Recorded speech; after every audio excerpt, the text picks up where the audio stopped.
የዛሬው ታሪክ የሚጀምረው በደቡብ አፍሪካ በምትገኝ ትንሽ ግዛት ውስጥ ነው። አንድሪው የተባለ ተወዳጅ የሆነ ዶክተርን እያስመለከተን በዛሬው ቀን ልቡ ተሰብሯል። ምክንያቱም አንድ ታማሚ ሞቶበት ነው። ህይወቱ ላይ የተጋፈጠውን አደጋም ጭምር መቻወቅና በአካባቢው ያሉ ነዋሪዎች አንድሪውና ሚስቱ ጁሊያ ክርስቲያን ናቸው የሚል ወሬን ሰምተዋል። ነዋሪዎቹም ወደ እነርሱ እየመጡ በነበረበት ወቅት ወደ ሚስቱ ጁሊያ በመሄድ ለማስጠንቀቅ ወሰነ። ይህንን ወሬ እንደሰማችም ከቦታው ለቃ ሄደች። ያላቸውን ዕቃ በመያዝም ህይወታቸውን ለማትረፍ ጉዞ ጀመሩ። ከሚኖሩበት ብዙም ርቀት ከሌለው ቦታ ነው አውሮፕላን ያለው።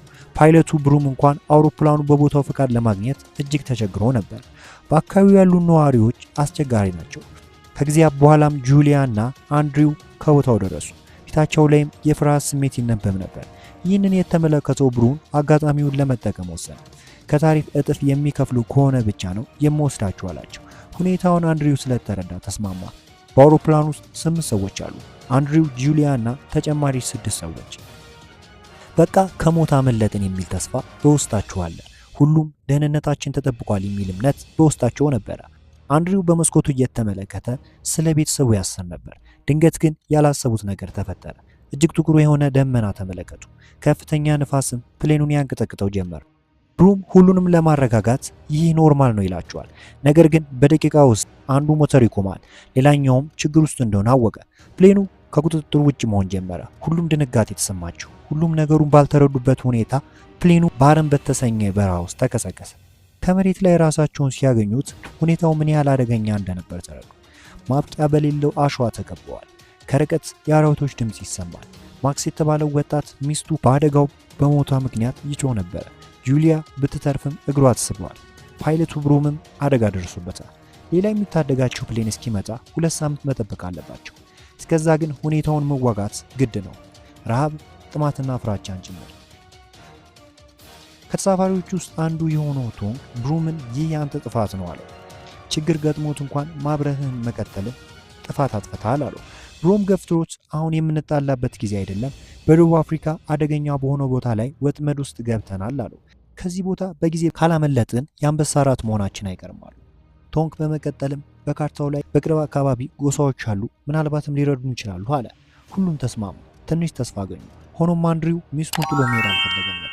ምክንያቱም እግሯ ላይ ጉዳት ገጥሟታል። እናንተ እርዳታ ካገኛችሁ እኛንም ታተርፋላችሁ አላቸው። ትንሽ ካቅማሙ በኋላ ተስማሙ። መያዝ ያለባቸውንም ይዘው ጉዞ ጀመሩ። ብሩም እቃቸውን ቼክ ሲያደርግ መሳሪያ አገኘ። ቶንግ ይህንን መሳሪያ ለጁሊያ ልትሰጣት ይገባል አለው። ብሩም ግን ይህ አይሆንም፣ ከማንም በላይ ለኔ ነው የሚያስፈልገው ይል ነበር። ለሌሎች ብዬ ህይወቴን አደጋ ውስጥ አልጥልም ነበር መልሱ። ጉዞአቸውንም ሀብለው ጀመሩ። ከሰዓታት በኋላ እንኳን ማክስ ሚስቱን ስለማጣቱ ይጨነቅ ነበር። ለብሩምም እንዲህ መንገድ እኮ ስተሃል አለው። ወደ ምስራቅ መሄድ ነው ያለብን ሲለው ብሩም ወደ ኋላ እንኳን ዞር ብሎ አልተመለከተም። አንተ በዚህ ስፍራ እኮ ብዙ ጊዜ አብረር ያለው ወዴት እንደሚሄድ ማውቃለው ነበር መልሱ። እውነታው ግን በጭፍን ነበር ሲመራቸው የነበረው እድል ያተርፈናል በሚል። እግራቸው እስከሚዝል ድረስ ጉዞ ቀጠሉ። መንገዱ እየተለጠጠ ይሄዳል። ከሚያቃጥለው አሸዋና ነፋስ ውጪ ሌላ ነገር መመልከት አልቻሉም ነበር። ከመሃላቸው ትሮት የተሰኘው ወጣት ድንገት ወደቀ። በረሃውን ሊቋቋም አልቻለም ነበር። ብሩም የያዘውን ውሃ ከአፉ ላይ ሲያሳርፍ ነፍሱ ተመለሰ። ብሩም አክሎም ትንሽ ነው የቀረን ይላቸው ነበር። ትሮት ዳግም በመነሳት ጉዞ ጀመረ። በርካታ መንገድ ከተጓዙ በኋላ ከአንድ አፋፍ ላይ ደረሱ። ብሩም እዛ ጋር መሆን አለበት ጎሳዎቹ የሚገኙት እያለ ተስፋን ይሰጣቸው ነበር። ሆኖም ከአፋፍ ላይ ሆነው ሲመለከቱ ልባቸው ተሰበረ። ምክንያቱም ጉዟቸው ማብቂያ የለውም ነበር። ድምፅ የሚባል ነገርም አይሰማም። ማክስም ብሩምን ዋሽተናል፣ ትክክለኛው መንገድ እየተጓዘን እንዳልነበር ነግሬያለሁ አለው። በመቀጠልም ይደበድበው ጀመር። ቶንግ ወደ እነርሱ በመሄድ ገላገላቸው። ማክስ በመቀጠልም መሳሪያ ደቀነበት። ቶንግ ግን የምንጣላ ከሆነ እስከ ጠዋት ድረስ ሁላችንም አንገኝም አለው። ወደ ፕሌኑ መመለስ ነው ያለብን፣ ካረፍን በኋላም አዲስ አቅጣጫ እንሞክራለን አለው። በሌላ በኩል አንድሪው ከጁሊያ ጎኑ ተቀምጦ የተመለከተው ነገር ደስ የሚያሰኝ አልነበር። የሆነ እንስሳ ወደ አቅራቢያቸው እንደመጣ ደመነፍሱ ነግሮታል። አንበሳ ነበር። ጁሊያ በሹክታ ወዳለው ትለዋለች። ወደ ቤት ስንመለስም ልጆች ወልደን ደስተኛ ህይወት እንመራለን አለችው። አንድሪው እየፈራም ቢሆን ፈገግታ ያሳያል። በሌላ በኩል ማክስ ብስጭቱን ሊቋቋሙት አልቻሉም። እዚህ ተቀምጠን ሞታችንን መጠበቅ የለብንም፣ በጨለማም ቢሆን መጓዝ አይቀርም አለ። ቶንግ ግን ይቅርብህ፣ አደጋ ይገጥመሃል አለው። ማክስ አልሰማም። ጥይቱን ይዞ ብቻውን ጉዞ ጀመረ። ያቺ መሳሪያም ልብ ሰጥተዋለች። ምንም ነገር ለመጋፈጥ ዝግጁ ነው። በቡድኑ ውስጥ ብሩም፣ ቶንግ እና ትሮክ ቀሩ። በድካም ውስጥ ቢሆንም ጉዟቸውን ከመቀጠል ውጪ አማራጭ የለምና ከትንሽ ጉዞ በኋላ መሬት ላይ ወድቀው እረፍት ወሰዱ። ብሩም ሁሌም ያበረታታቸው ነበር። አቅማቸውን ሰብስበው ጉዞ ቀጠሉ። ከቦታው ሲደርሱ ግን ስፍራው በደም ተሞልቷል። አንድሪውና ጁሊያን ከቦታው የሉ። ምን ተፈጥሮ ነው ይሉ ነበር። አንድሪው ከየት መጣ ሳይባል አንገቱን አንቆት ሚስቴ የሞተችው በአንተ ምክንያት ነው አለው። መሳሪያውን ሰታኝ ቢሆን ኖሮ በተረፈሽ ነበር ይለው ነበር። ቶንግ ግጭታቸው እንዲያበቃ መሳሪያውን ወደ ሰማይ ተኮሱ። ሁሉም ጸጥ አሉ። ብሩም ወደ ቶንግ ተጠግቶ ፕሌኑን መቆለፍ እችላለሁ፣ ግን 3 ሰው ብቻ ነው የሚይዘው፣ አንድ ሰው ውጭ መሆን አለበት አለ። አንድሪው ይህንን ሲሰማ አሁንም ራስ ወዳድነትን አልተውክም አይደል አለ። ይህ አደጋም በአንተ ምክንያት ነው የተፈጠረው ይለው ነበር። ብሩምም ሁሉም በእኔ ምክንያት አይደለም፣ በቃ ሞቶሩ ቆመ፣ ያ ነው እኔ አላጠፋሁም አላቸው። ቶንግ ግን በመሃላቸው ነገሮችን ለማረጋጋት የሚሞክር ሰው ነበር። በመጨረሻም ሳንቲም በማጓን የደረሰበት ከውጭ ይሆናል አለ። እንደ ድሉ ሆኖ ትሮት ላይ ደረሰበት። እጅግ ደነገጠ። አንድሪው ሀብሉን በማውለቅ ለትሮት ሰጠው። 3ቱ ሰዎች ወደ ፕሌኑ ጋቢና ውስጥ ገቡ። አንድሪው ለትሮት እንዲህ ብሎት ነበር፣ እሳቱን እንዳታጠፋ፣ ካጠፋ ግን አንበሳው ወደ አንተ ይመጣል አለው። ትሮት ከእሳቱ ጎን ብቻውን ተቀመጠ። ከሰዓታት በኋላም የጥይት ድምፅ መስማት ጀመረ። ማክስ ነበር በፍርሃት የሚተኩሱ። ይህ ድምፅ የባሰ አንበሶቹን ይጠራል። አንድሪው ከጊዜያት በኋላ ሲመጣ አንበሳው ወደ ስፍራው በመምጣት ጥቃቱን ጀመረ። ቶንግ በሩን ሲከፍተው አንበሳው ትሮትን እየበላው ነበር። በፍጥነትም በሩን ዘጋው። ሌላው ጣጣ ደግሞ ኮብራ እባብ በውስጥ ነበረ። ድንገት ታዲያ ቶንግን ነቀሰው።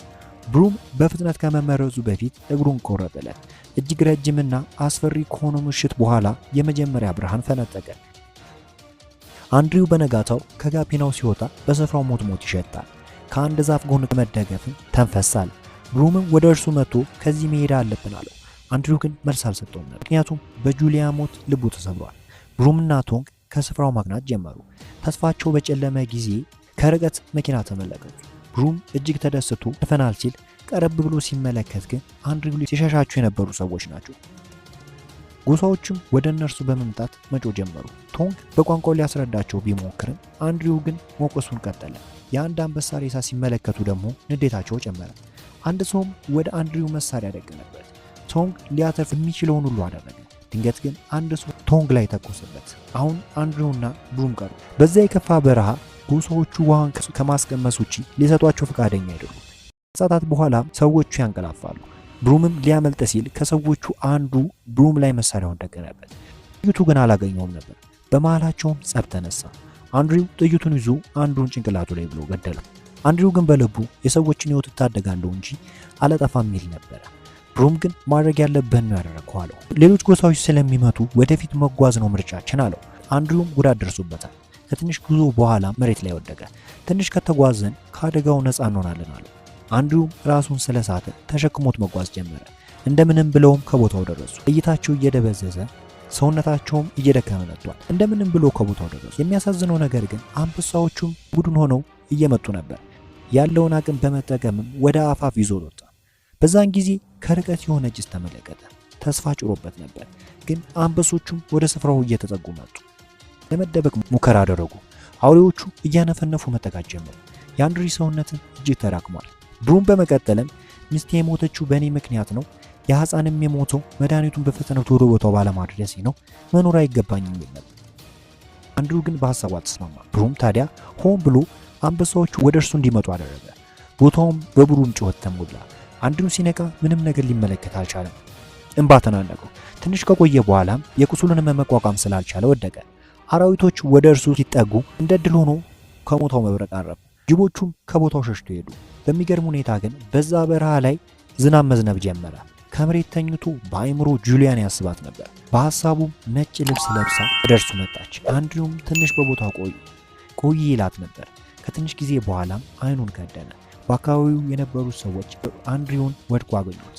ቀስ ብለውም ወደ ቦታቸው ይዘውት ሄዱ። ከዛ ሁሉ አደጋ አንድሪው መትረፍ ቻለ። እንዲህ አይነት የቪዲዮ ትረካ እንዲደርሳችሁ ቻናሉን ሰብስክራይብ እንዲሁም ቪዲዮ ላይክ እና ሼር ማድረጋችሁን ፈጽሞ እንዳትዘነጉ።